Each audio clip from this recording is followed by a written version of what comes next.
if you've never been here before, let me explain a little bit. So, the general idea is I will pose a question, topic, philosophy, legal conundrum, political ideal, etc., and we'll go around this circle, giving everyone's opinions, philosophies, ideas, all that jazz. And once we finish in that circle, we'll open up. And once we open up, it's speak first to be spoken over. So, while we're going on the circle, we gotta go by these rules just for efficiency's sake, which is rule number 1, 2-minute rule. Try to keep your first point under 2 minutes, just so we can get to the circle and open up and have good discussion. Good discussion. Rule number 2 was respect the circle, meaning don't try to argue with someone while we're going through the circle. Just wait for your turn, etc., blah blah blah. Self-explanatory. Rule number 3: ask them to the guide, or like I just said, you are allowed to talk about culture or religion, just not about actual beliefs. Rule number 4. Wait. What is the actual what? What do you mean? Number 3. The actual beliefs of the religion, like, 10 Commandments, the Quran, stuff like that. What's the Quran? You know what the Quran is? No. It's a book of the Muslims. Oh, so it's like their Bible? It's not a in a sense. It's taken from the Bible too. Yeah. Anyway, rule number 4. Respect when yep, what's up, Jeff? Hi. Okay. Cool. Respect when the topic is over, meaning, are you muted? You trying to speak? Whatever. We're trying to move on with this. Rule number 5, set up when needed, because needed is often. So we're going to jump right into it with our first question of the night, which is,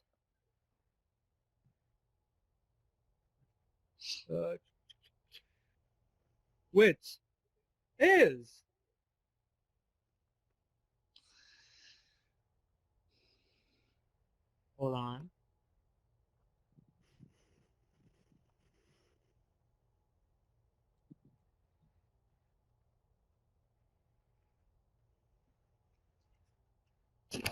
Has past media predicted or inspired new innovations? But like has no. Social media? Well, what do you what mean? is predicted? Did you say social media or past media? Past media, like old books, shows, all that. Has it predicted or inspired? Can you be more details about predicted? My English is not my first language. Predicted. I don't know how to. Forgot what is. Guessed, assumed. So like an educated guess. An Yeah, inference. Star Trek, stuff like that. Okay. Foreseen. This is a predicting. Try foreseen.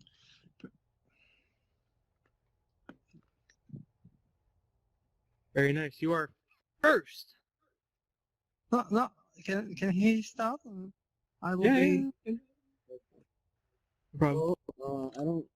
This isn't a topic I usually thought about. Like, I haven't thought about the topic before, but I mean, I haven't really talked about this topic before, but it's kind of interesting. I think that it has sort of, but it hasn't affected like inventions, but it has affected our view on new inventions.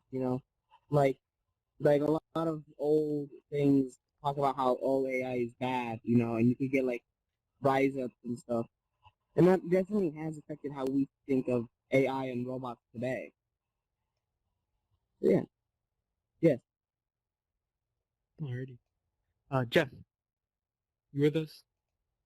Jeff Fence? Just zoned out, chilling. Cool. Ray, wow, there's nobody on that side. That scared them off to the viewer section. So if you could pose the question once more. Has the past predicted or inspired new innovations?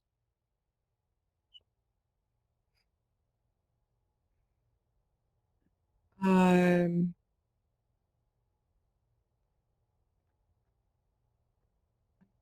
I'm gonna have to pass for now. No problem. Peace Finder. That's an interesting question. I think about how ideas are created, right? Like human discoveries, from fire to the wheel to everything. It seems that there is progress involved, right? So people must have been thinking about something new every time. But then I can also help thinking that past media, like books, I'm actually reading a book by Charles Dickens. Is that what his name is? And anyway, everything he talks about, like everything his book is, his characters and everything, they're awfully similar to the characters that I see in popular TV shows nowadays, which reminds me of the phrase, "There's nothing new under the sun." So the human spirit, I don't think has changed much. The ideas, the innovations, the technologies, those ones definitely change little by little, though. I think there is some kind of progression. Again, I'm just talking here out of, my part, basically, but I'm thinking out loud, as it were. As technologies are created, first they have to have like some sort of idea, right? Like a rough draft. So I will say, yeah, all media has inspired, but the progression is little by little, like science fiction and stuff. Like the idea is there, right? Teletransportation. But for that to actually happen, there must a lot of science must occur, little inventions along the way. So I would say yes and no. I think that in terms of biology, in terms of our thinking, nothing much has changed. But in terms of technology, in terms of the things we have, definitely. And it definitely has been inspired by the people that came before us. Alrighty. Zam Popper, you've been here long enough. I'm just gonna call you Zam. Do it. I agree with what you were saying. That's the thing about saying like past media has inspired new innovations. But I don't think that past media has been able to predict with any like semblance of accuracy future innovations. I think they either predict things too fast, like flying cars 2020, and they completely miss big innovations that kind of change the way we live. And so I don't think there's any accuracy to which like if something's predicted in the past, I don't think it's more like, yeah, I just don't think there's much correlation. That's all. Alrighty. Have a cigar. Yeah, well, I don't think media is just an abstraction, really. I mean, what is media? It's like a fog. It's everywhere. It's like a god, actually. And I don't think this media has anything to say with the future or the past. They are just like a god. God gives and God takes. Media gives, media takes. You shouldn't have other gods than me. You shouldn't have other media than me. You should believe in media. Believe in CNN. Believe in Fox. CNN is lying. Fox is lying. We are right. You are wrong. That's media. It's nothing. It's just Have you just guys a raise your hand medium. here, or can you just start speaking? What? What's that? You didn't hear anything? You just left. Okay. No, just I don't think media has anything to do with that sort of things. No. Okay. I can Hello. say now.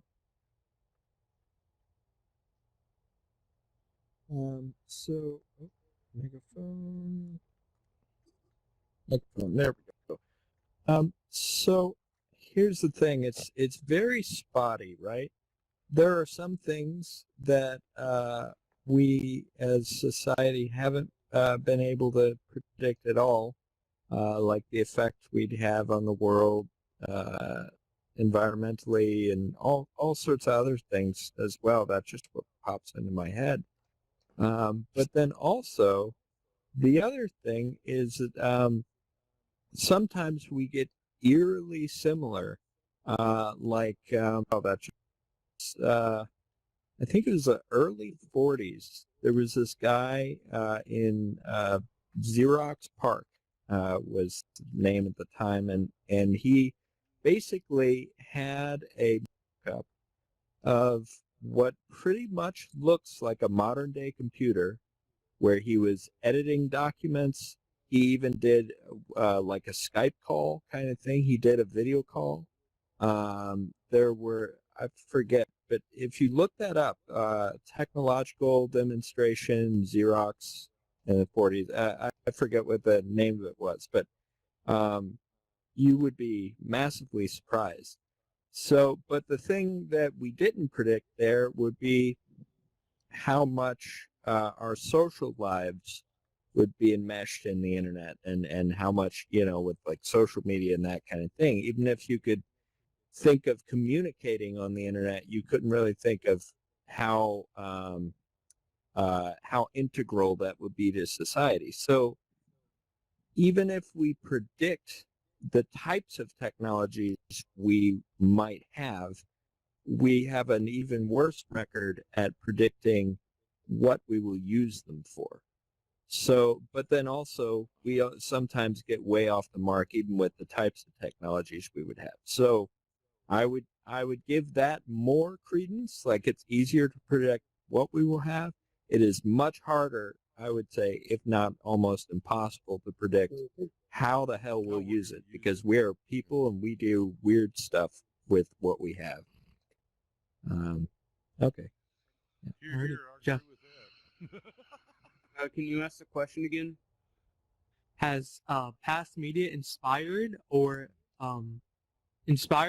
predicted new innovation? I honestly believe so, because if you read one of the older sci-fi books from the Western days, it, to a point, in my opinion, it pretty much describes what we see on a regular basis, just with a different expectation. Like, yeah, we're not using horses. We haven't used horses in centuries. We've sent people to the moon and we send people to space all the time, like stuff like that. So. Before we open up, I just wanted to give a little shed some light on why I posed this question. It was interesting, since you guys couldn't come up with any ideas of what we have predicted. What? What's up? I think he had something to say. This guy, I forget what I want to say. You can talk. So, there was this book. It's pretty famous. It was written by Ray Bradbury, Fahrenheit 451. Most of you probably read it in high school, right? This book is a, how you say, kind of angsty prediction against communistic ideals by Ray Bradbury. If that's the word, communistic. How do you describe something that's like communism? Socialism? No. I mean, that's another form of it, but like, how do you say something that's akin to whatever? Doesn't matter.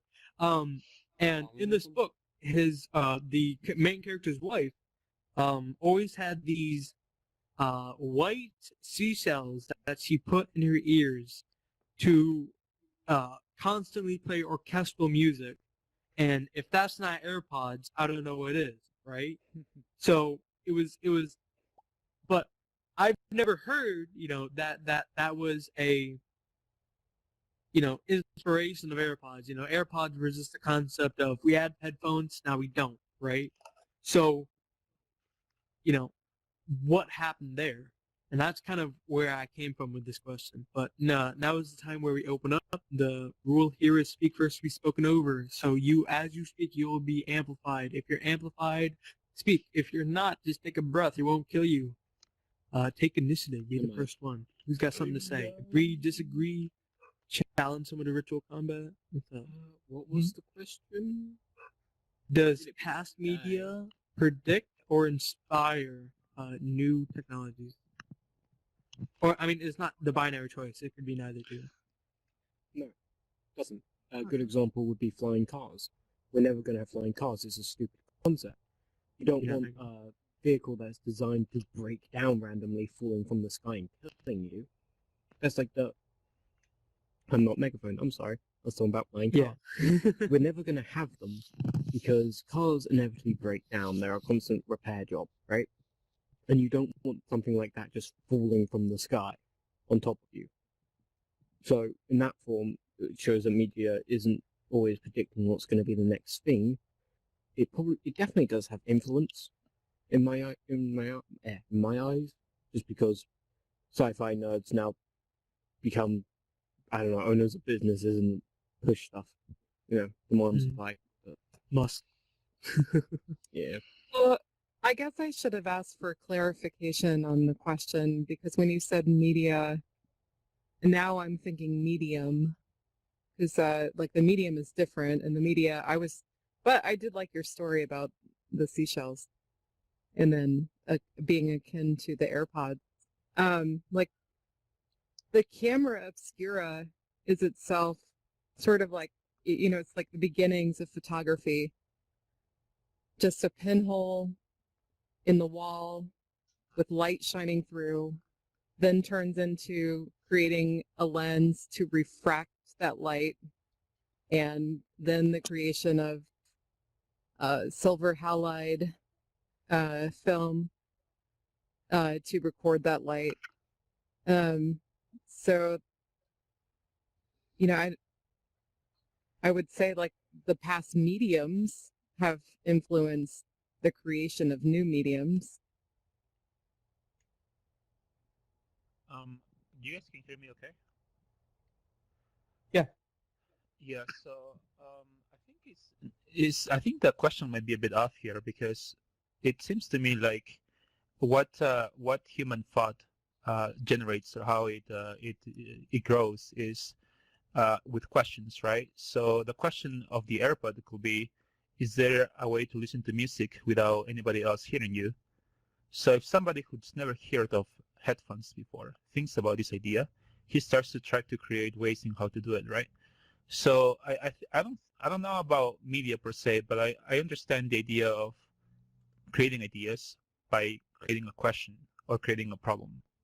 Once the problem is set, once the idea or the question has been generated, then the idea can be born after a lot of, I guess, invention and whatnot.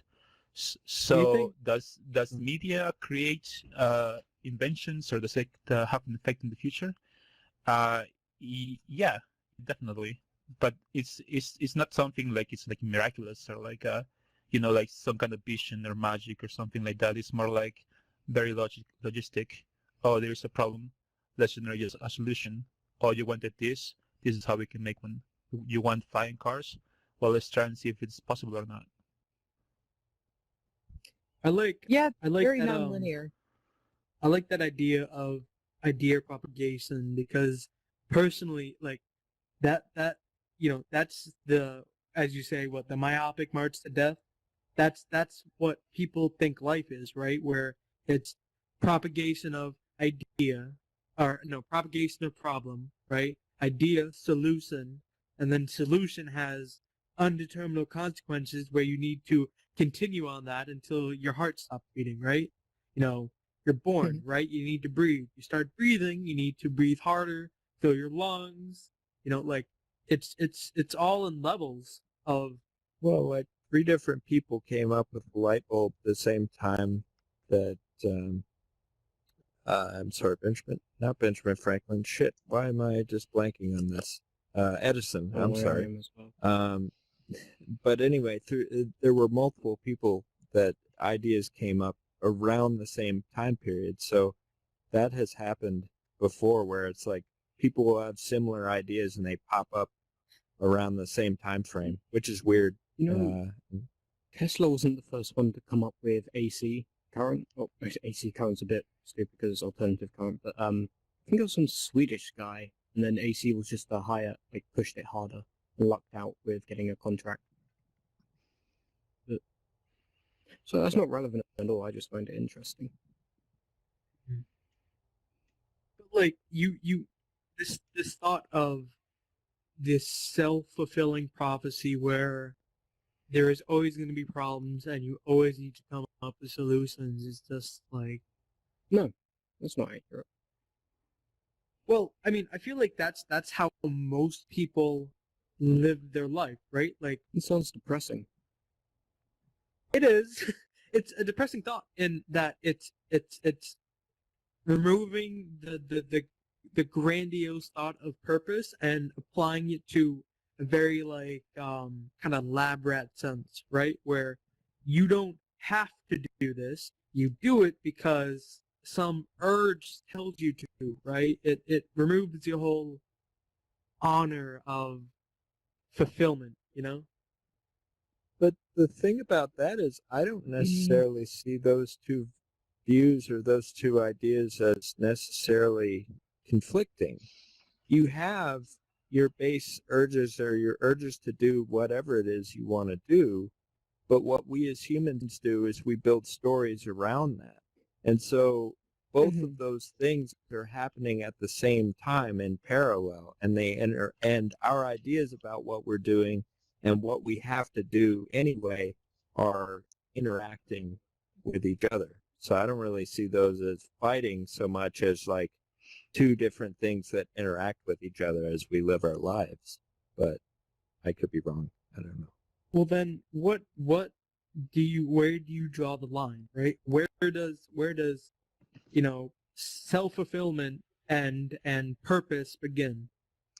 Are you like just the Maslow hierarchy, or I don't think you can define where that begins because that is a very personal thing to the individual. No one else can define your purpose or what brings you fulfillment. That's up to you. If that's determined by your environment or, peers, that's still too hard to calculate to, decide what someone else's purpose is. And typically people will want to go against it if you decide it for them. So I don't think you can define that.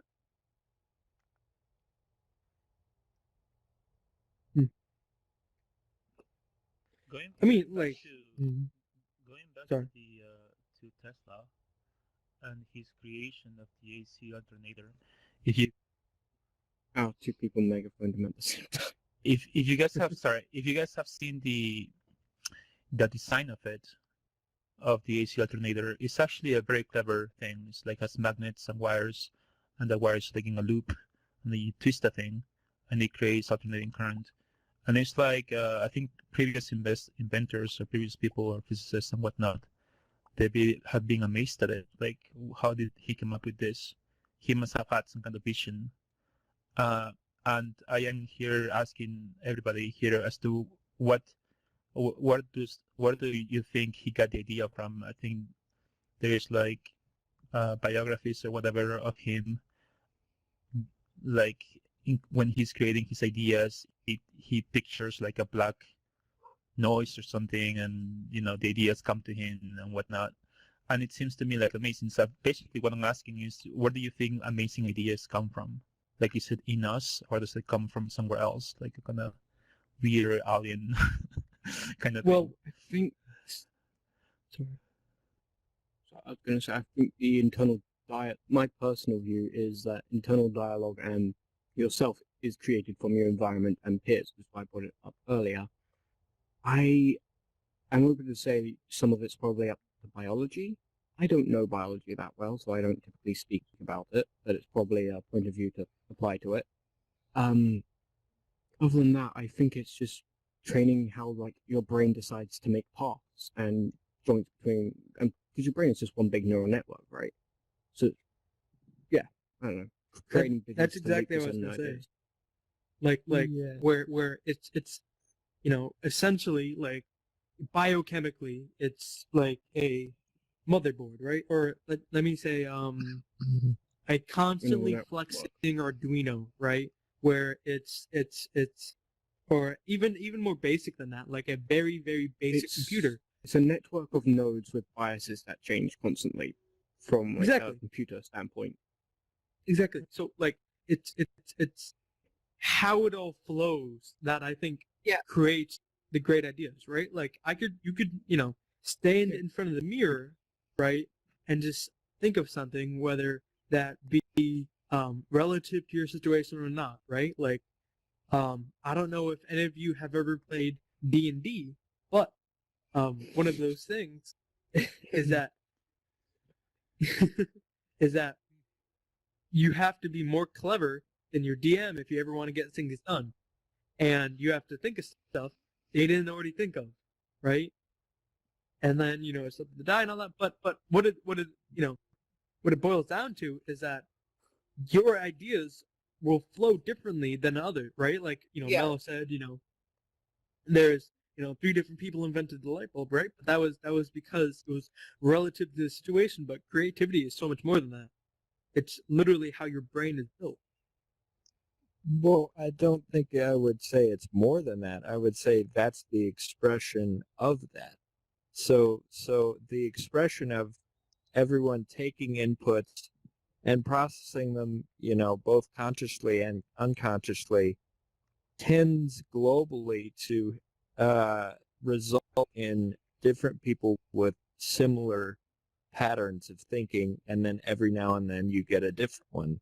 And that's where your musts and your interesting people, but then also there's this narrative, right, that inventions come from one dude or whoever sitting in a garage and then just by George, I've got it, and something that's not even the people who yeah, exactly. It's a collaboration of like a bunch of ideas that have been kind of boiling on the back burner for a long time come to a head, and then it just happens that whoever the person was that brought that into being based on the other things that were going on at the time, they're the ones that get all the prizes and things. But really it's just that whirlpool and swirl of ideas and thought that happens to come to a head in inventions every now and then.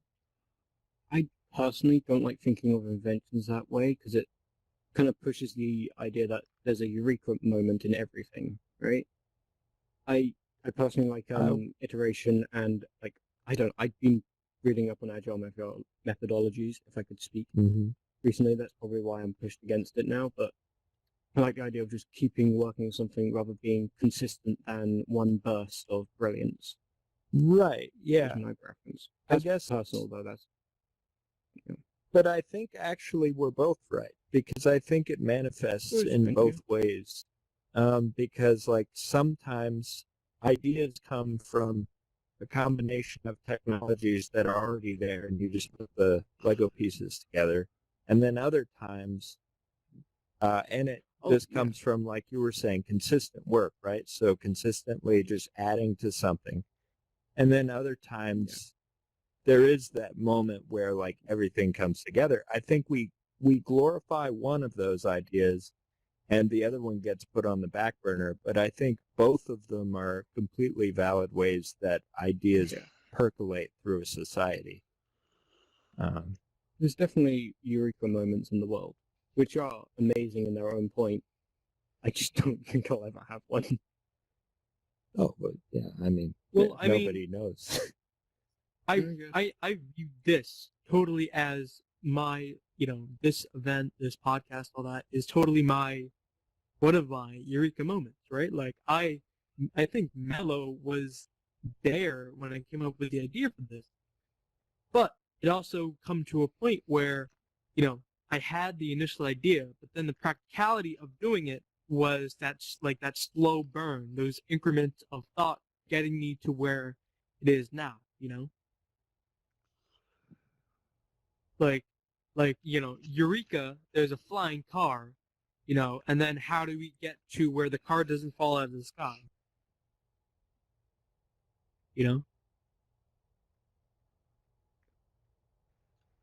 So, I don't think we'll have fly cars. We probably won't. Because will be a lot of crash. There's something called helicopters. They're flying cars. I like the idea of tunnels. Hello, everyone. Elon Musk as my... What's the topic? or have I missed? You have missed nothing How because to we're get away moving with on. murder? Are you changing subject now or the same subject? No, we're changing. We changed. Like, Yeah, nice. what about like 4 or 5 times? Yeah, about 4 or 5. Depends on the length of the question.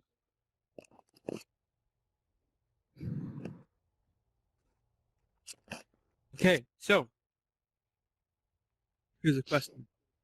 Should you specialize in when it comes to your career, your interests, your life, should you specialize into one thing or to be as what's known as a jack of all trades, where you have general knowledge of anything? No, we need specialists. We have heart surgeons and brain surgeons and everything that's a specialist job. We need specialists. Personally, I'd rather be a jack of all trades, but that's up to the person. But we definitely have a use of specialists. I don't think it's one or the other. It's a balance between the both, I think. Because he's been brought up earlier, Elon Musk, he's not a businessman. He just does engineering, from what he's said at least. I don't know him personally, but yeah. So that's a specialist. He just goes. I'm rambling. Sorry. Sorry. Yeah, I'm done. No, I agree with you. Zach, did you come to this event drunk too? I might have been drinking earlier. My brain's not all there. I might have forgotten it was on. I'll be honest. All right, MP Mad, you don't know the rules, but I'm sure you can get the gist of it. Yeah, I'm getting the gist of it. Yeah, I agree pretty much with what everything Zach said. It's quite it's quite obvious that if you want to be good at something, you have to specialize in that subject. But that doesn't exclude being able to do other things on the side and also be good at those particular things. For example, you can be a great surgeon, but you can also be a great chef, and not practice the culinary arts as a profession. So yeah, that's my opinion on that. Subject. Alrighty, I'll stop. In healthcare in Ireland, I think the idea of it's the perfect meld of the two. It's called a multidisciplinary team. So if you arrive in the hospital, let's say with stomach cancer, right? That's cancer in the stomach. That's two separate specialists who might have two separate ideas on how to attack the problem. So in a multidisciplinary team, you'd have everything from psychiatrists to the nurses, family members, to the relevant specialists needed, and they all consult each other along with the patient, who's also part of the team, because obviously their input matters. So that's the absolute perfect melding of the two there, the specialist and the jack of all trades. But, let's say so that some specialities are jack of all trades. Musicians, engineers. No engineer can do just one job. They can weld, they can design, they can do there's a lot of ability involved in that one speciality right there. Yeah. So there's a lot to be said for both. I mean, there's nothing bad about either. So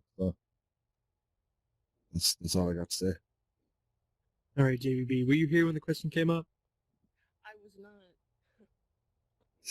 So the question is, should you specialize in a field, whether it be career, interest, or life?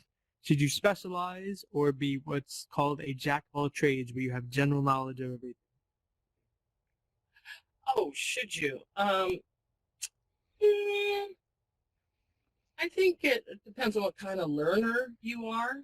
I think if you're really good, brains are molded different ways. I guess, some brains love math other brains see math and go, just give me the general idea of what you're trying to say here, which would be the camp I'm in.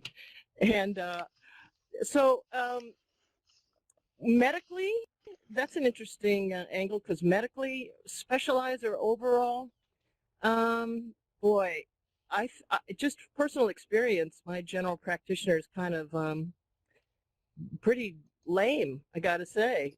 I feel like I've saved my own butt many times with the one I would, you know. So, but, and then if I've got somebody who's a specialist, I go like, why don't they see the big picture? Because I've actually just diagnosed something myself. I went to a doctor and suggested it to them, and they're like, oh, yeah, so Dr. So-and-so sent you. I was like, no, but, you know, it was Dr. Google that gave me the idea. So I get, you know, with specialists, I'll turn around and go, geez, why don't they think outside of the box? So, I mean, I bounce. It's a good question, because it just goes around and around, I think. I think if somebody is interested in one study and wants to go into that, I wouldn't say you can't do that. You have to study everything. So I guess if you want to specialize, and both are needed. Thanks. That's it. Alrighty. I think the better And, question would be, should you, if you have the impulse to do so? If you have the Impulse. Should you, if you want to? Like, if you're thinking about it, should you do it or not? Well, I think there's certain jobs that you do need to be a specialist, but then others, like, I think it was you who said technicians, they need to be good at tons of things, versus where, like, a heart surgeon, you need to be good at that one thing. For, like, if there was someone who came up to you, who's gonna perform heart surgery, and I said, and they said, I'm okay at everything, would you pick that, or the person who said, I've studied heart surgery my entire life and that was it? Yeah, I agree. Yeah, that's my point.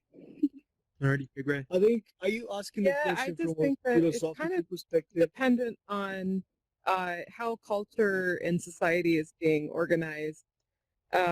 Because it seems, it seems like maybe now or in the past, like people tended to be flow a lot more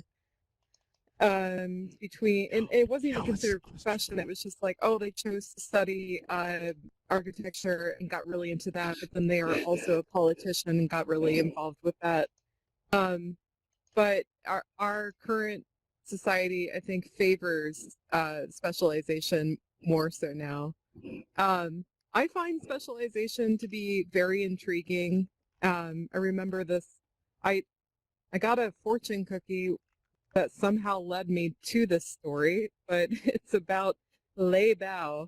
And so Lei Bao is this guy walking down the road, and as walking down the road, he sees this old woman sitting alongside the road, churning away at a steel rod.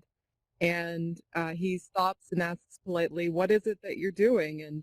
And she looks up and smiles curtly and says, "I'm making a needle of it." So, she's making a point, right? So like, so the more that you do something, the more that you become something. And I think not just like in your mental life, but also in your physical life. Kind of, you take on the physicality of the work that you are doing too. So I find specialization to be very intriguing for that reason. But depending on your economics or depending on the life you choose, maybe you have to be a MacGyver or a jack of all trades.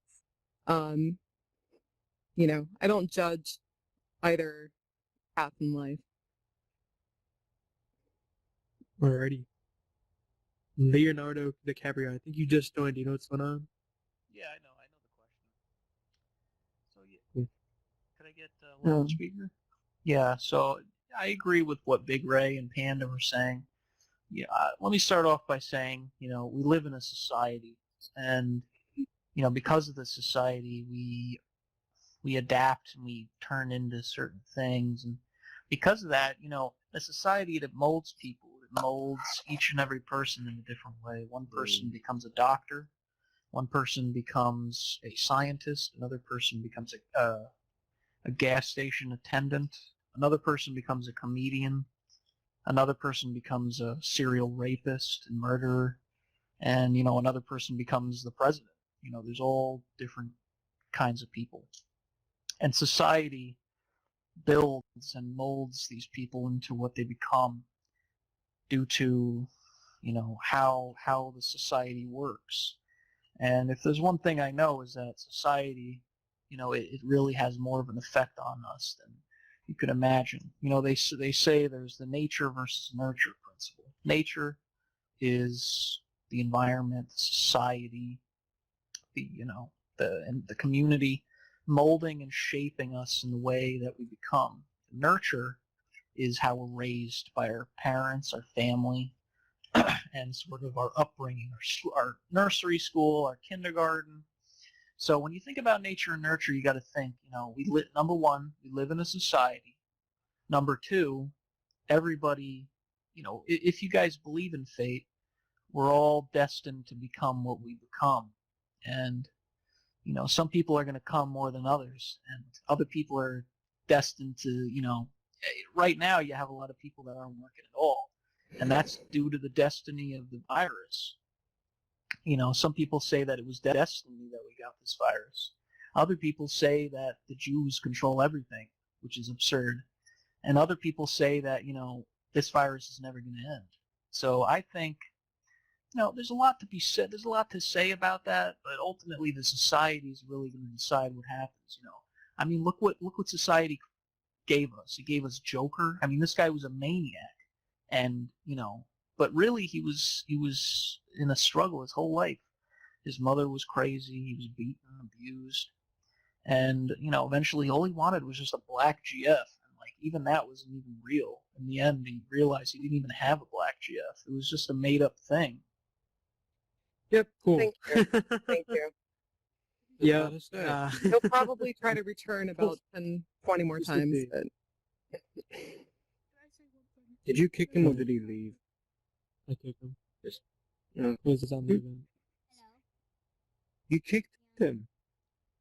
Yep. We get a lot He's of one of the people stream trolls that we've been having. Hello? Welcome. Right, second you talking about society or us get negative, Here, I had him on mute immediately. It's my turn. Hello. Hello. Yeah, so, darn it. Are you a fox or are you a hedgehog? I think that's basically the question, because the fox knows many things, but the hedgehog knows one big thing. And I think there's many different types of people. Yeah. So I think there's a few different types of people, right? People who choose to specialize and people who want to know the whole gist of things. If you were to ask me personally, I would like to be a specialist because they get paid more, right? Because the specialist deals with the hard stuff, the more complex stuff. And to become a specialist, you must know a lot about your subject. And when I say a lot, you also know, well, you also have to know your general area. I don't know much about medicine, but I will assume that to become a heart doctor, you need to also know a lot about, everything about the body, basically. So you cannot really become a specialist without knowing your overall general sense of medicine. And the best heart doctors, I will assume, will be the ones that know quite a lot about the human body as well. So yeah, I think it depends on personality. Whether you're a fox or a hedgehog, I think it also depends on, and for me personally, I would like to be a specialist because, well, they get paid more because they understand one issue very deeply, which means that they can solve a problem, a problem more efficient or have a better solution for a problem which is complex. Alrighty. Come on. Could I quickly interrupt and establish there are two aspects of this question. There's a philosophical aspect and there's an economical one. So I think we should establish from which point of view are you hoping to get an answer to the question. Neither. So, neither. I don't say this often enough, but the main idea of this is that every single question I will ever ask you is to the interpretation of how you want to answer and what you know. Okay. Yeah, so what I'm going to go about is the education system and also personality traits. I think it depends on what you personally are fit for. For example, if you want to start a business, nowadays it depends on your LSM. You can't be a specialist to start a business. You need to know a lot of topics. So I'm going full on hands-on and saying if you want to start a business, you've got to know what you want to sell, the marketing aspects, HR, blah, blah, blah. And if you want to specialize, then it's more based on the past of how education systems have worked. For example, when you go to university and you learn accounting or medical or psychology or whatever, you know exactly what you're going to be specializing in terms of the job that you're going to be getting. Now, in the next generation, or in the next, we'll say, the next digital era, where we're going to be seeing a lot more online forms of businesses and jobs, which is going to be needing a jack of all trades in order to establish new style of work businesses. But once again, it's all down to your individual traits and your personalities. So that's my thoughts on it. Alrighty, have a cigar. Yes, I think that the actual natural state of humans are a jack of all trade.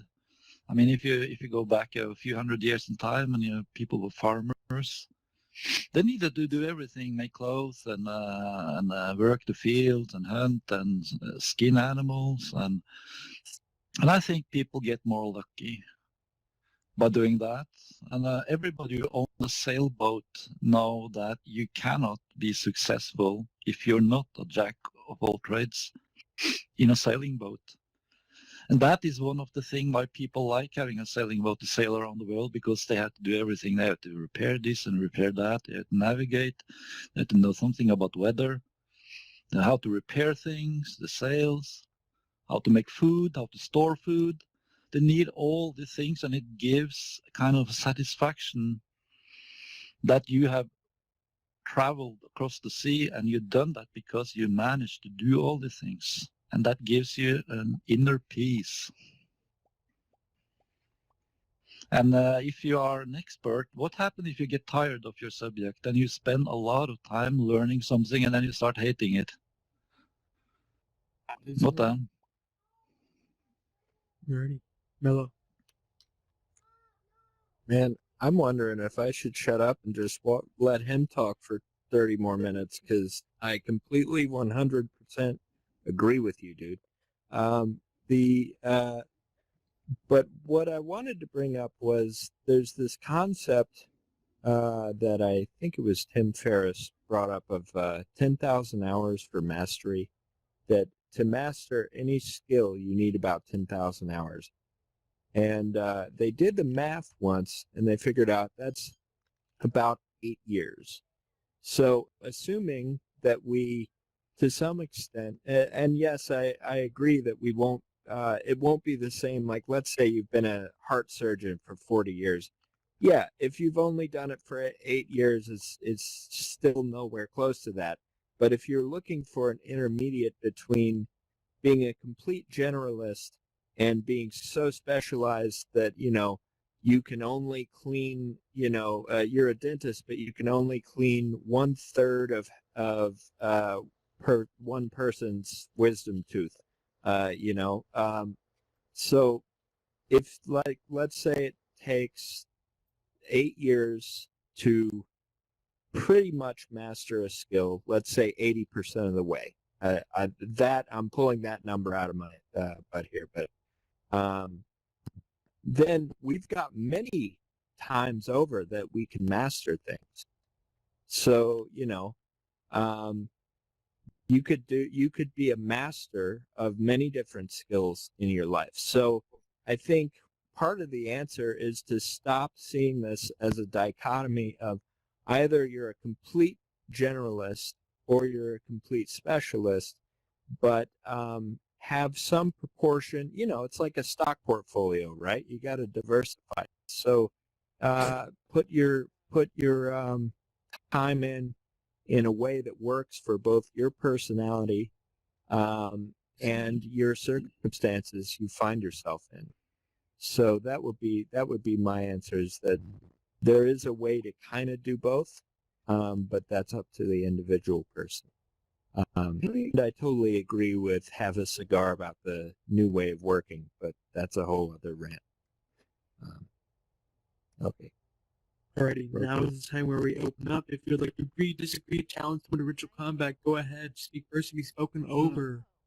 I just want to ask, is that an actual thing? I always thought that was just like a saying from TV said that diversify your stock portfolio. So Yeah. real thing. I mean, like, if you, they say that even with the housing market. Like, if you spend all of your savings, $100,000 on a house, and that house catches on fire, you're screwed because you didn't diversify. You didn't invest in anything else. Plus, you got a depreciating asset. That's just like Finance 101. Yep. No,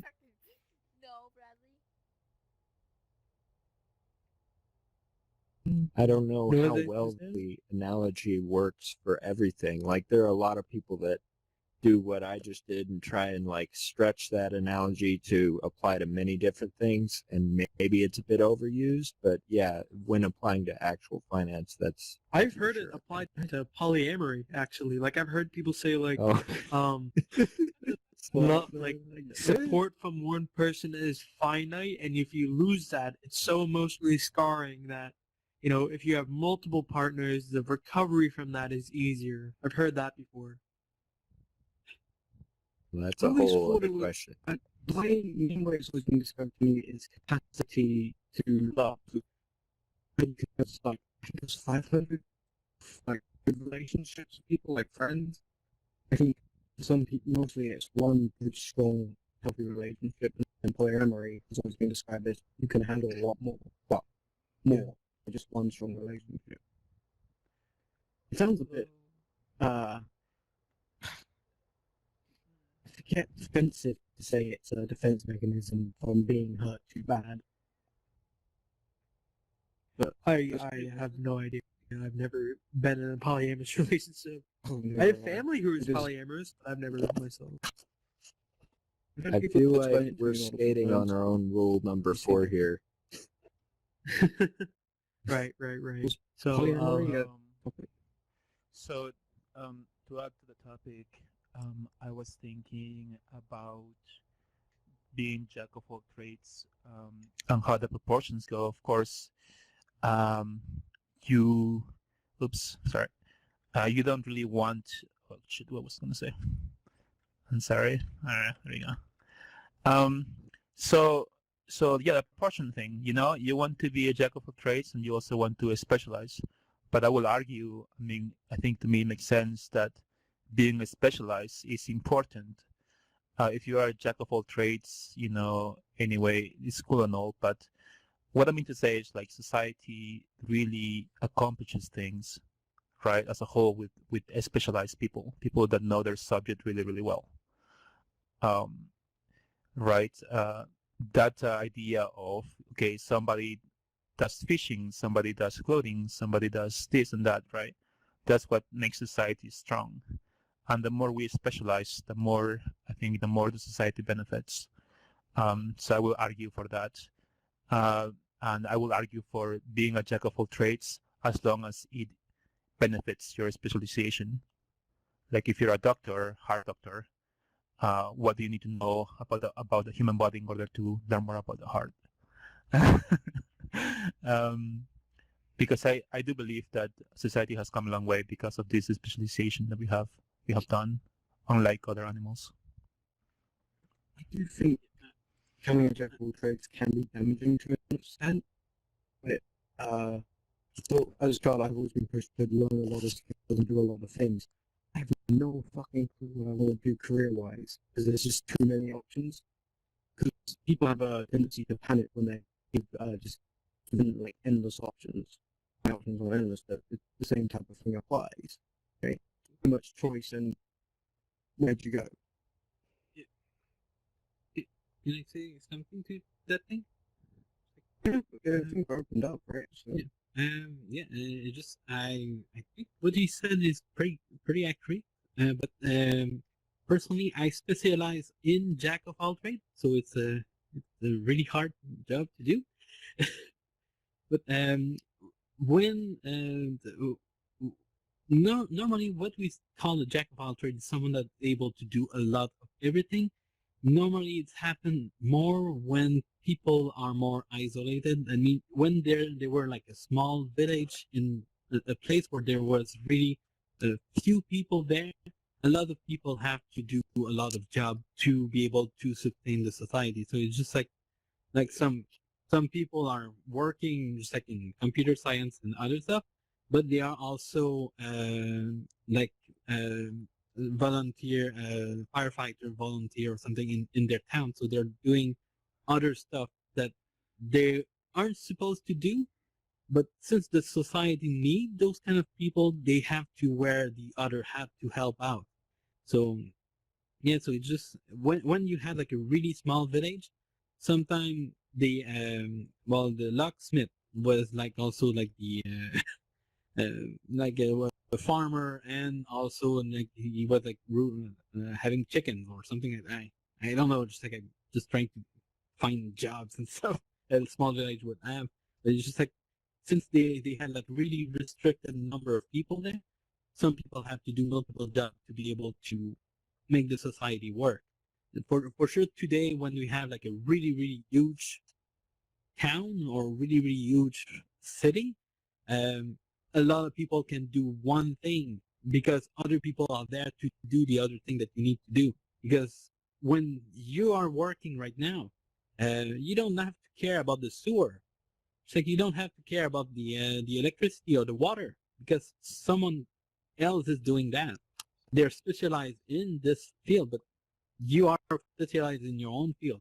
So when you're looking at what you want to do, um, today it's like you have the opportunity to do pretty much everything that you want to learn because all the knowledge is out there, and since you don't have to focus on surviving because you can find food easily, you can find shelter easily, you can it's like it's a lot easier today than when you are stranded on a desert island and you had to build your own house, bring water, find your food, harvest, and look for help. And just like it. Actually, Yeah. I specialize in smacking coconuts together.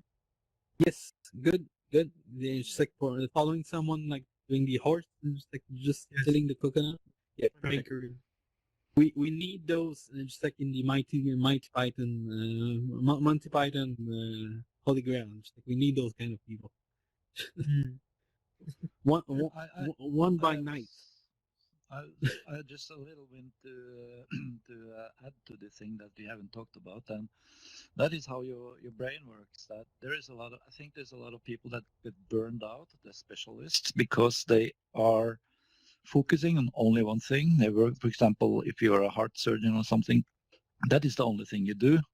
And I think I read something that there is an epidemic of depression and burnouts, people that only do one thing, the brain gets sick of it.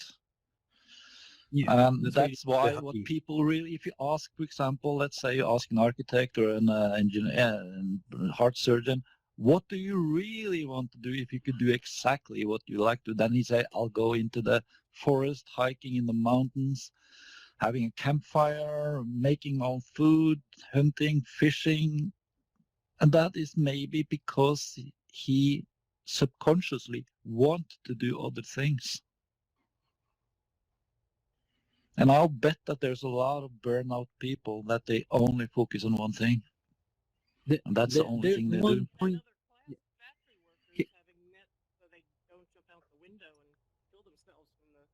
Drudgery of factory work.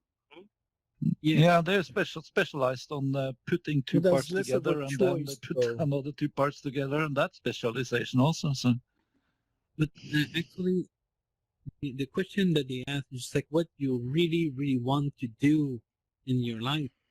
Sometimes it's just because since they are already doing what they wanted to do, I mean, they already achieved what they were planning to do all their studies. Like they focus on being a heart surgeon. They studied for 20 years in school and everything, and they made it there. So now that you ask them what they really want to do, they're already doing what they were already planning to do. So at one point, they might say after 30 years or 20 years of doing the same thing over and over again, maybe their plan changed, and it's like now they just want to have a break of it because they've been in that for so long. It's like you see what I mean? yeah. I mean, Yeah, I there was think a one famous- is purpose and the other one is entertainment. There was a Yes. famous One is article. There was a purpose famous and the other article. is distraction. There's a very famous sorry, article you can go. about. Thanks. There was a famous article about lawyers, legal students at Harvard, and they followed like nobody went in to become a lawyer after they graduated Harvard, whatever you call it, legal school. I don't know what the numbers are now, but that was a big realization back then. Maybe It's a 10 years really old. hard study. It's a really, really hard study there. Like some people, they go through the thing, and at the end, they just realize what the job is. They see what is the job that they need to do after that, and they just say, "Oh no, that's not for me." It's like, Yeah. even if they went through all the trouble to do that, it's like they just say, "Well, no." It's like finally, that's not exactly what I wanted, because some people are pushed by their parents saying, "You have to be a doctor. You have to be a lawyer. You have to be someone that makes a lot of money." It's like, well, yeah, but it's like when you're a heart surgeon or a doctor, you're playing with people's life every single day, so the stress level is really, really, really, really high. So it's like they made the money, but do they really want to be responsible for the death of people because they screw up one time or something like that, and they'll have that on their conscience all the time? So it's one thing as well to think. Right. Yeah, but you can, if you look at, for example, let's say lawyers, you have a career lawyer who's been working, and then he win in the lottery, millions and millions and millions of dollars. What does he do? He go to France, buy a old wine farm, and he start making wine. Yeah. And he just sit under a lemon tree and drink wine, and he learn the trade to make wine.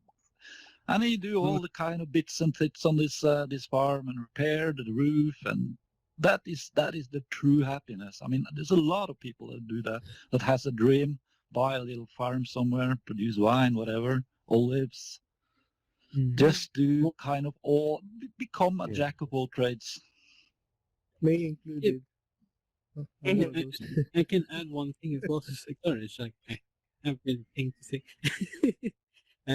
Yeah, the thing I can add is just like actually, sometimes when you work in like lawyer, well, personally I'm computer science. It's like I fix people's computer. Every time you see someone, it's because they have a problem. So it's always someone that having a problem that come to see you. So they're never happy for the computer. It's always, I have a problem, I go see that guy. It's like, so you never have anything positive unless you fix the problem for them. So you see what, and sometimes you don't even get thanks because that's your job. It's like your job is to fix the computer. You don't necessarily get you don't get the how do you say the gratification. Gratification. That's sorry. Just like my vocabulary is a little bit. If you're a good one, don't you fix it by the end of the appointment? Aren't they happy? Don't you get to see them become happy? That's always depend how much they screw it up. Just like, yeah, one person dropped his cell phone in the clam chowder. Do you know how much? Just like he needed the photo and the information on the phone. It smelled like fish. Okay, I had to clean it up, try to remove the SIM card out of it, and it was gawk, full of stuff. It was awful. And yes, it took me a little bit longer than the appointment. How much dust do you normally deal with? Sorry? How much dust do you normally deal with? Dust? Yeah. Well, a cat full. It's just like I can pile it up and make a cat out of it.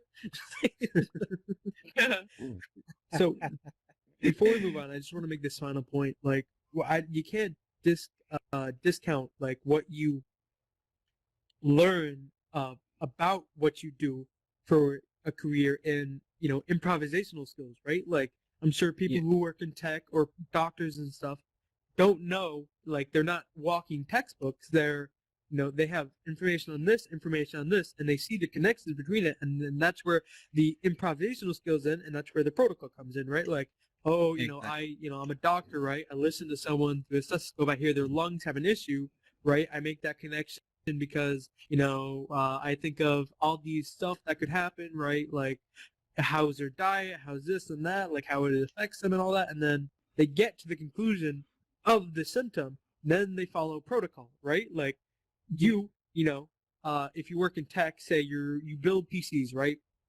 The screws on the PC are stiff, right? What do?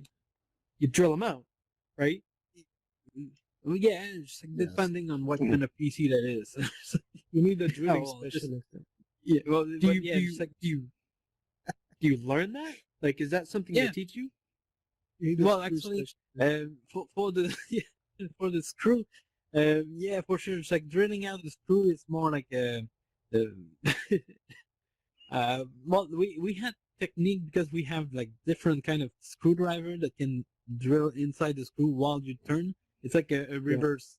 It's like a reverse screw that you drill. You just turn it in, and it unscrew the other screw while turning in. So it's like it's a way, but that's not necessarily what we learn in school. What we learn in school normally is to diagnose the problem. It's like we see main problem and things. Just say, okay, what kind of problem that could cause that kind of thing. So sometimes they will put a computer there and say, find the problem.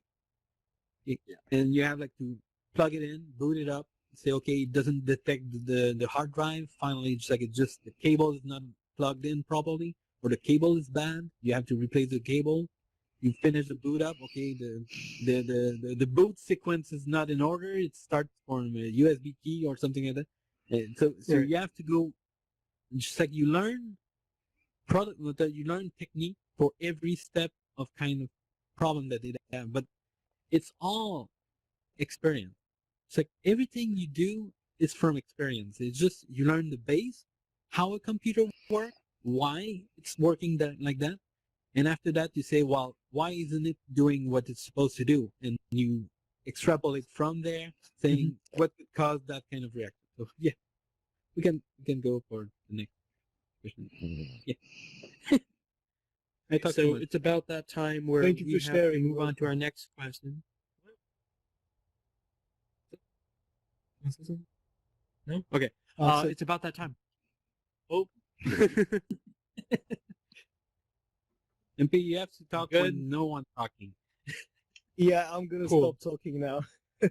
Cool. All right. So, before we move into the next question, mostly because my computer had to boot up for whatever reason, I'd like to aid your attention to the sides of the room and the back of the room where you can find our YouTube channel, which past and current recordings will be on eventually. You can also find our podcast there where we bring guests from the events into, we bring specialists from the event into our podcast and have good discussion with them. You can also find our Spotify. Not only is our podcast on Spotify, but we also on Apple Podcasts, iTunes, many other platforms that are escaping my mind right now. You can also find our Twitter, which events and new updates are coming, and our Discord, where if you go to that Discord, you'll be added to our server, and once you're added to the server, you can pose questions, ask questions, talk to us directly, and give us new ideas and stuff like that. So, let me just find that new question real quick. Roku, can you do like a silly dance to stall? Yeah, sure. Thank you. Again, tap dancing. Hello, my honey. Hello, my darling. Oh. There we go. Can you also sing? Yeah, let's go.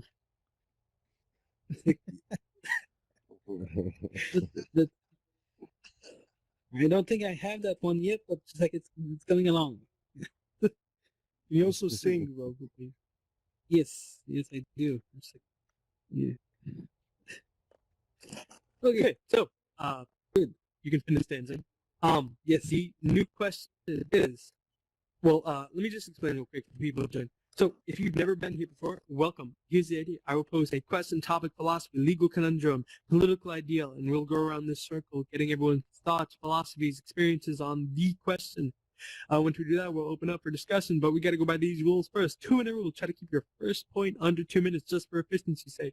Rule number 2, respect the circle, meaning don't talk or try to argue with someone while going inside the circle. Rule number 3, ask what the God doing, meaning if you want to talk about religion, because we get into some philosophical stuff, you're welcome to. Just get to the group, make sure everyone's comfortable with it, and go for it. Rule number 4, respect when the topic is over, meaning we're trying to move on with us. Rule number 5, shut up when needed, and needed is often. So, the question is, are law systems too motivated by currency? Like, does the judge make different, judgments because he gets paid a lot? Or does the man who goes to prison because he couldn't afford bail, is that too much currency motivation? Is that unethical? Don. Wow. I think that's it's pushed by money in a lot of ways. Like you said, the man who can't pay his ticket and he goes to jail for it until he pays the ticket. But meanwhile, he's got this, this bill adding up, and so he gets further into debt, and just it's a vicious cycle. It happens all the time. The minute that you can't do something, the law's on your back, and then they try to make you a criminal for nothing. I mean, so that's my feelings. That's what I feel about it. It's funny that that question came up because I was watching Better Call Saul, the Netflix series. I don't know if you guys are familiar.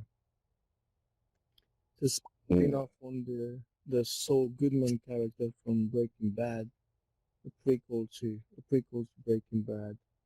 And it's all about lawyers. I mean, Saul is a lawyer, as you well know, and his brother is this incredible, super clean, super devoted lawyer who always excels at his job. And to come back to your question, I think the judiciary system is made out of people who have their own individual personalities and individual lives, but also those people have to follow a set of let's call them rules, and the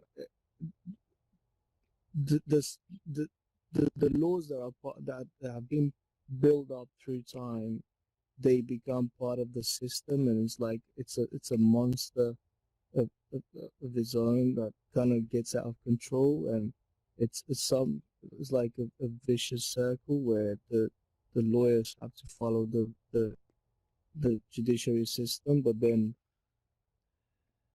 the rules that create they build up, and is it ethical, or sorry, how did you put it again? Is it Could you please reformulate that, if you don't mind, fake ravens? So, right, are law systems too motivated by currency? In other words, does punishment and innocence have a play with money too much? Does you going to court, paying your court dues, not being able to pay, is that unethical because they put that onto you rather than a traditional punishment or anything else? Yeah, it's very hard. It's very hard to say. Again, because it's it's made by people who are all they're not perfect. None of us are perfect. So in order to refine that system, I think it will take a few more generations.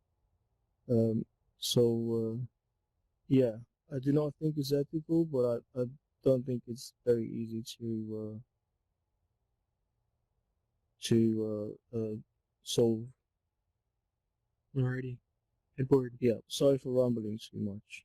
Can everyone hear me? Now they can. Okay. So I think that we're going in the right direction. As in, before we had money, like they cut off a hand, Like, we're going in the right direction because money was invented for easier transactions. And instead of getting your hands ripped off for stealing, you're gonna be fined. And it's not perfect. Like, of course you're gonna have bad stuff, but it's the same as in you get your hand cut off. Sometimes you get your hand cut off for not stealing, mistaken identity. So it's the same thing, just different. Like, I don't know. You know what I'm trying to say? That's all I really have to say on the topic. Timon. Okay, so I'm going to take a different approach because the way you worded that fake ravens was very broad, so I'm only going to give an answer of my own interpretation. So basically, I'm going to go about with currency and law, and I'm going to see what we are doing as a human race, and that is we're trying to not go above the law, but try and take control of our own currency. And obviously, you kind of know where I'm going with that, and that is cryptocurrencies and blockchain, where we're trying to bypass a little bit of the law. We're trying to reduce the costs. We're trying to drop the taxes. We're trying to incorporate, for example, blockchain and decentralized applications into our lives and create our own currency. Because right now, everything is very unstable. If we look at how politics are going and geopolitics and politicians, we are not trusting the system as much anymore, and basing on what is going on in the world with the economy and with the stock markets, it is a little bit more unstable and a bit more manipulation. There's a bit more corruption with the algorithms. So I think with cryptocurrencies, for example, coming in, this is where we will be able to take control of the system that we want to control. And the law will carry on with the law, and their currency will carry on. And the human race will be shifting towards less dependence on laws and the tax systems, and more into a new era of blockchain, cryptocurrencies, decentralized apps, which will obviously branch to all forms of industries, whether it is voting or, eco-environment businesses or any businesses. We are trying to take a little bit of control that we haven't had for the last 200-300 years. That's my thoughts. Alrighty, KVB.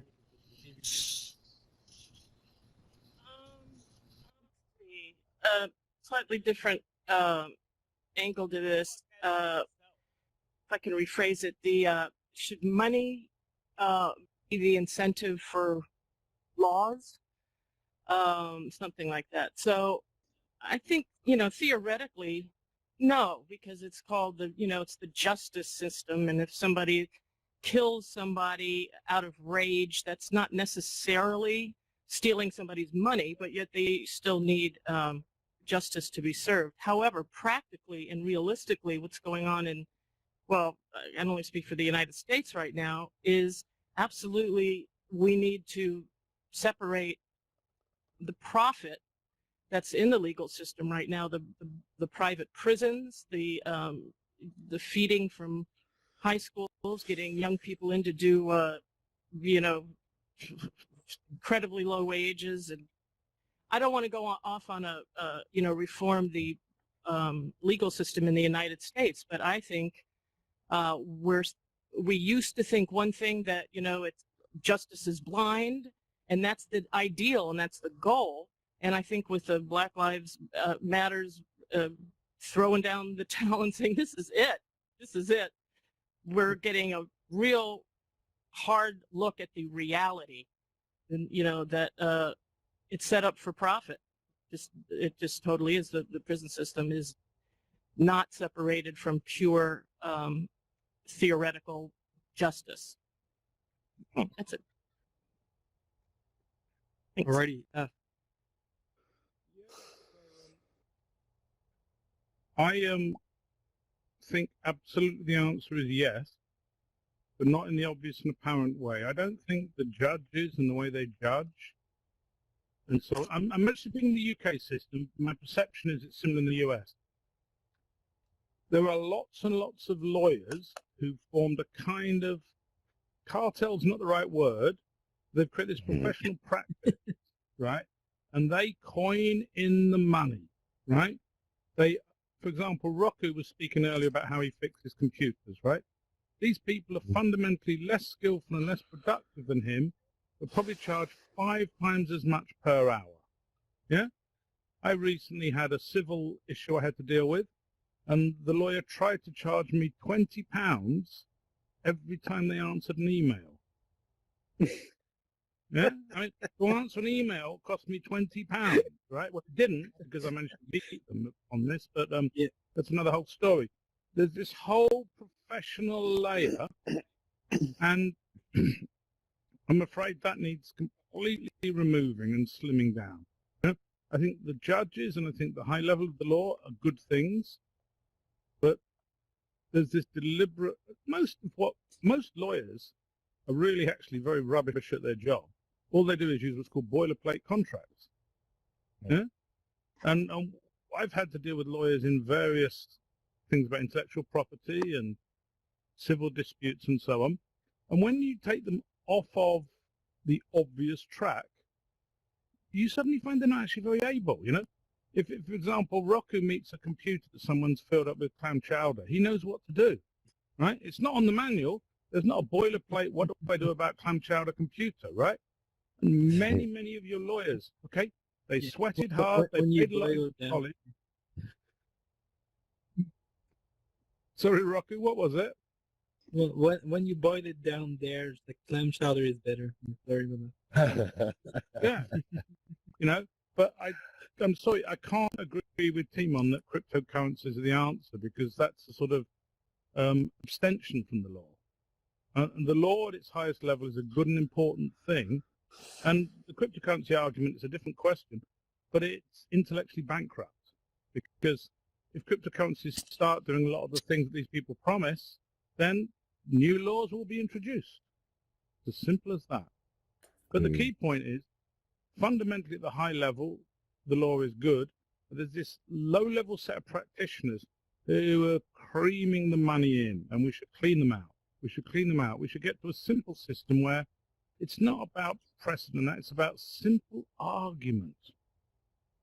I mean, a particular case I had to deal with recently, without going into too much detail, my sister tried to swindle our family out of a lot of money in inheritance. It was obvious it was what she was doing, but she had an amount of legal training, so the way she worded things was blah, blah, blah, blah, blah, And that required quite a lot of intellectual effort and quite a lot of spend to deal with it because she was knowledgeable in the law. But if I'd have given the evidence to any of you, you'd have gone, it's obvious she's up to no good. Like, she got a work colleague to value a property and then tried to buy it at that value, yeah? And when I got independent valuations, they were £100,000 different, you know? Let's not go to the details of that, but the point is that people who know the law use it to their benefit, and then there's this club who charge you a lot of money. Yeah, and my impression is it's actually worse in America than in the UK, but that's only my impression. You know, so it's much more than 2 minutes. You're right. I'll stop. Alrighty, Big Ray. I don't have too much to say on this, but I don't have too much to say on this, but I was immediately thinking about the two justices of the Supreme Court that were nominated by our current president recently passed something that basically will expose the current president's taxes. So even though they were appointed, they still are, they're not always, it seems like they're not always going to act in his favor, like they're not totally corrupt or working for just him. So, yeah, I think there are ounces of integrity left in the intellect of the law. Definitely, there's a lot of culture of scrounges or people trying to like make, I don't know. That's all I gotta say. Thanks. The Ross, I think you just I think you just joined, so we're gonna move on. Oh boy. Suseki? Hey. Whoops. Shoseki. Hey. Can you hear me okay? Yep. Oh, okay. So I have to say that I agree quite a bit with what JVB and F had to say. My biggest concern really is the fact that it seems to be that the law is very confused, or rather people's interaction with the law is very confused in a lot of ways. And in the same way as Roku has a specialty where he's built, he has to become a real specialist in order to interact with computers and fix things. The fact that the basic rules of society are so complex that we have an entire class of people whose entire life is dedicated just to solving what end up being often quite simple cases, but somehow become these massively obfuscated enterprise would suggest that there's just too much complexity there, and a lot of people who are clearly making a lot of money off of that type of system, in the same way as even negotiating these sorts of contracts. Nobody reads these contracts because the base person can't do it, and every now and again there's a push to try and make it so that it's the lay person can actually understand what it is that they're actually signing. And not only does that complexity hide a whole bunch of really shady things in the details, but it also sort of slows the whole thing down. And when there is a miscarriage of justice, really makes it very difficult for anybody to really pick up on that. As to what JVB said a second ago, the whole idea of for profit, like the money and currency is just a proxy for value. So if I say to you, oh, you have to pay $100,000 or £100,000, or buy me 100,000 cakes at $1 each, whatever it is, there are certain activities which we want people to do. For example, maybe you want to do community service. Would you allow somebody to outsource your community service? What is it that having money allows you to do, which normal people who can't afford to do those things wouldn't be able to do? I don't think that having a lot of money should exempt you from having to do the same sort of social payback than somebody who doesn't have that money. So I'm very much in favor of getting that out.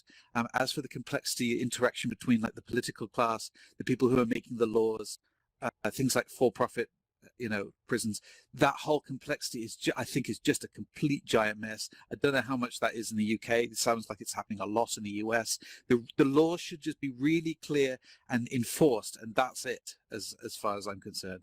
And the last point that I would make, just quickly, was that the purpose of the law. The purpose of the law is to set up a set of rules by which society works. It's not necessarily to encode what is morally or ethically correct. And I think that's something that's very much lost on people. So, for example, you can be a complete douchebag. Your wife could be on her deathbed dying of cancer, and you could go out and have an affair and really rub it in her face and be an absolute horrible person. And even though ethically or morally you might say, well, that's clearly not a good thing to do, it's not illegal. And the fact is that there is a big difference between what we make illegal because we're trying to protect people from each other and enforce what kind of society we want to live in, and what's actually good or right. And it starts going down the philosophical and political route. So I'd just like to make that point. I'm hearing a lot of boo corrupt legal systems and yay clam chowder, so I'm liking this. Peace sign. Clam chowder is awesome. I have to agree, but not on computer. With fish and computer chips. though. Yeah, well, I think it makes fish and chips. There are chips in the computer. Peace sign. I don't have much to say. I think people have talked a little bit about this. It's a lot of great thought into. My opinion would be that yes, the judicial system, the justice system, is very much into money, right? That's because that's what people value, right? And after all, judges are people too. So the whole system is based on money, I would say, and therefore I don't see unless judges are very fair people, everything really, or even last, depend on money as well, because that's what we put value into. So I think definitely is it correct to do this? Is it correct to put so much value in money? Is it good for us in terms of society? No, I don't know, but I remember I watched a video, John Oliver. He talks about the coal industry. Bob somebody. So there is this guy Bob.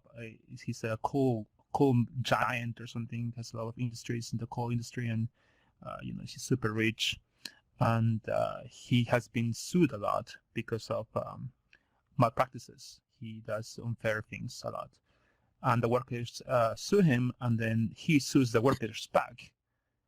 Right? And then the workers cannot pay the legal fees, and basically they just sue him. Settlement. So in this case, the money speaks louder than justice, and I think this is very normal in the judicial system. I think people are just it just comes from a selfish or a very me-centered society. And I think we have to move away from that to actually make this earth better to live for humans. So there definitely needs a lot of fixing, but it needs to happen as a society as a whole. And I don't think just like a few individuals can change it, because after all, everybody votes anyway. So. Yep. Alrighty, David Doe. Yeah, I missed the exact wording of the question, but I think I kind of got the idea. I think. Yeah, so I think with a lot of things, it always becomes like the legal system is another tool of power, and you concentrate the power in a few hands, and they end up weaponizing it against everyone else. And they'll either weaponize it to attack political or ideological opponents, or they'll weaponize it in order to extract wealth from the society. Because a law should really just be the basic, simple things like prohibitions: no murder, no raping, no stealing, no destruction of property, and then enforce property rights so people know who owns what. But then once you let people control everyone's behavior, like certain industries, it blocks. Like let's say a young woman knows how to braid hair, and she wants to do that as a profession. The industry that already has the power and the money, they write the laws to make sure that she has to go to college for 2 years to be able to do that. Then she has to go through all the complicated tax process, legal process, and it's all the people that get paid along the way. So instead of her just calling her friends and saying, hey, I would like to braid hair, I'll do it for $25, and she can start work immediately, it ends up taking 3 years, a huge amount of money, and then ends up discouraging competition from it. So you always have the people with the existing power will use the law to weaponize against everyone else. And I think the problem why it happens is because everyone has a mini tyrant within them. we all know how everyone else should live, and we're all scared of allowing people to make their own choices, as long as they don't murder, rape, steal. But everyone, you can ask anyone about certain situations, they'll always say, well, this person, they should be doing this, and your money should go here, and you should be allowed to do this or not allowed this. And it becomes like everyone's trying to fight to control everyone else, which therefore leads to us being allowed to put so many laws, which make it so difficult for poor people to ever defend themselves. You have to be super rich to be able to defend yourself in court now. Like you see, you're talking about the US. In the US, so many court cases for not big deals are millions of dollars. So a poor person can't. It's just they go into the system, go to jail. But that's because everyone wants to control everyone else. We write so many laws and keep piling them up because we're scared of people making free choices and using their own self-awareness and common decency and pressure of the community rather than centralized rules coming down and controlling everyone. And the more you concentrate power, it will always be used as a weapon. And that's the thing. But most people want more rules. They just want their rules. They don't want their enemies' rules. Instead of just simple, because like in the Roman Empire, if it wasn't prohibited, it was allowed. But now it's like everything has to be allowed by law in the world we live in. And that's such a dangerous precedent. Like any new technology that comes has to be regulated before anyone's allowed to use it. And instantly then it just weaponizes and then it blocks new innovation, things like that. So that's what I think about it. Ready? Mellow. Right. Wow, that's a lot to think about. I was trying to kind of formulate my answer as we were going along here, and I have a couple different directions I could go with this, but I think you're going to hate this, Ravens, but let's break it down. The thing is what we have to do is say, what are we dealing with here? We have money, we have people, and we have the idea of justice. So I'll classify that as a concept. And the thing is we have, I do agree with David Coe that we have so many, there was this book where basically the 3 things that you do every day that are illegal. I never actually read the book. I've heard summaries of it. But basically, a lot of people break the law every day without even realizing it because it's so complicated. But then I would also say there are a lot of systems in the world that are complicated, but they're complicated in a productive way. For instance, that this computer, this headset that we're all wearing, it's a complicated thing. Do you hear anyone saying, oh, well, it's too complicated, it needs to be simplified, and then, whatever? No, because that complexity actually lends to its functionality. So if you can have something that does what we want it to do, I don't think the level of complexity matters as much as the intent of the complexity. In other words, are each of the parts, do they actually serve a function to the whole? And also, like I mentioned before, we're dealing with people, money, and ideas. People are squishy and weird, and we never know what the hell they're going to do. I've said this multiple times, and I will say it again because I believe it 100%.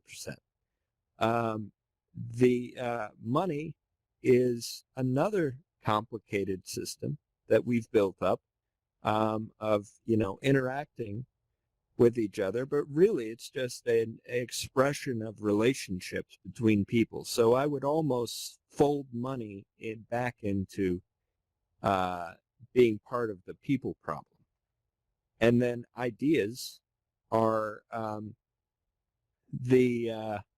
are a combination of what we have all talked about over the millennia that have then percolated to the surface, and we have decided to follow certain ideas.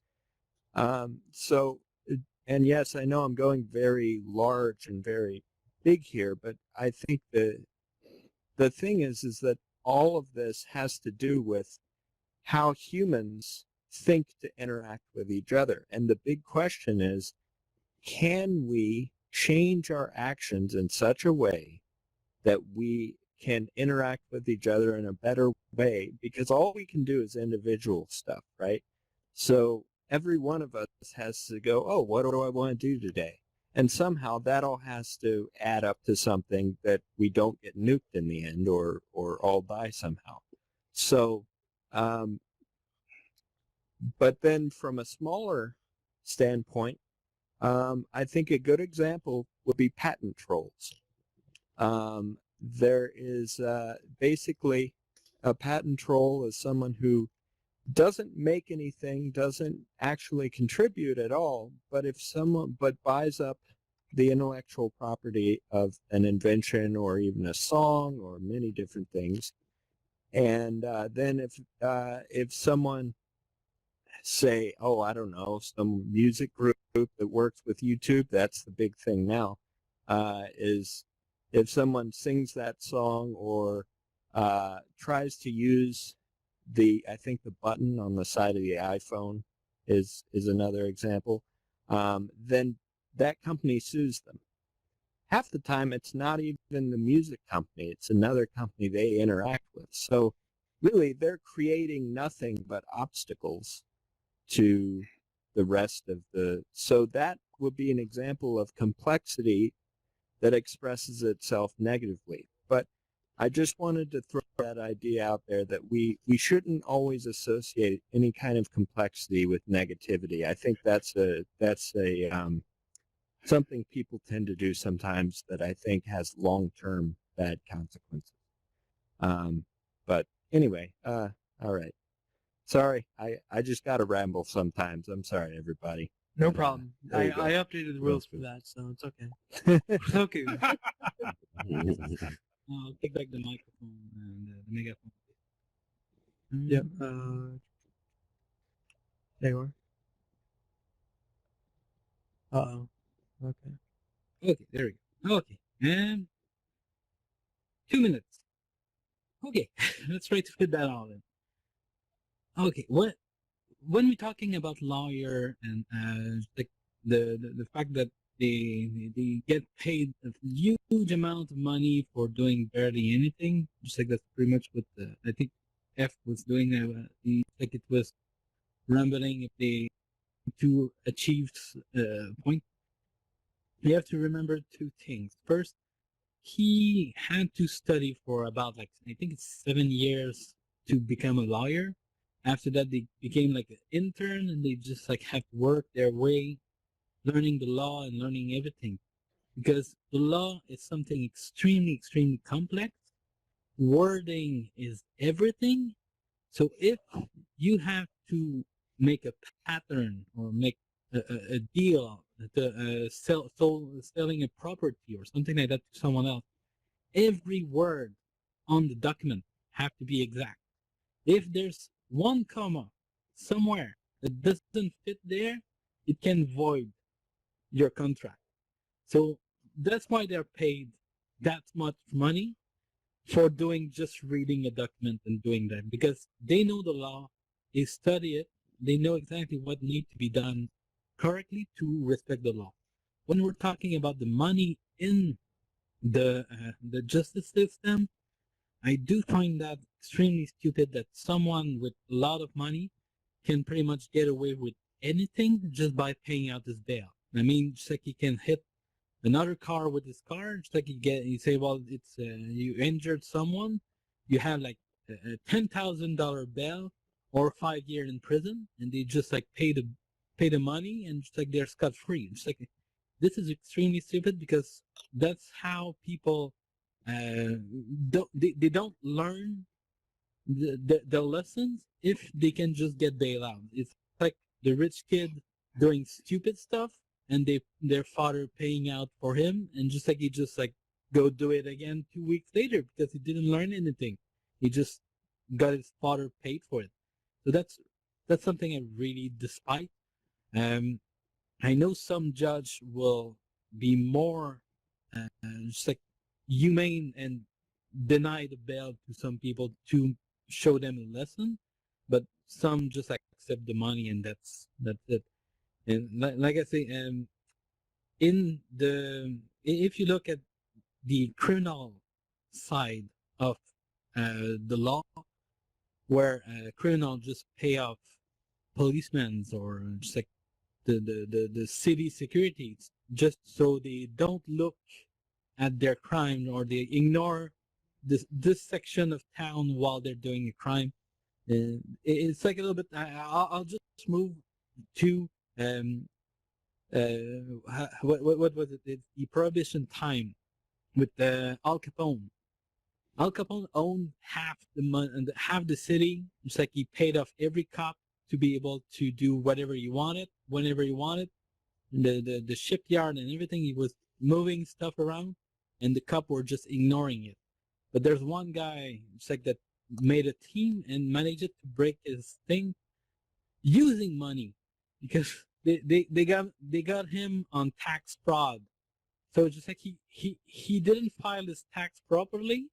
He had clearly more money than he declared them on this tax, and they got it from here. So it's like they used the money to get the guy. But just like that was a good move.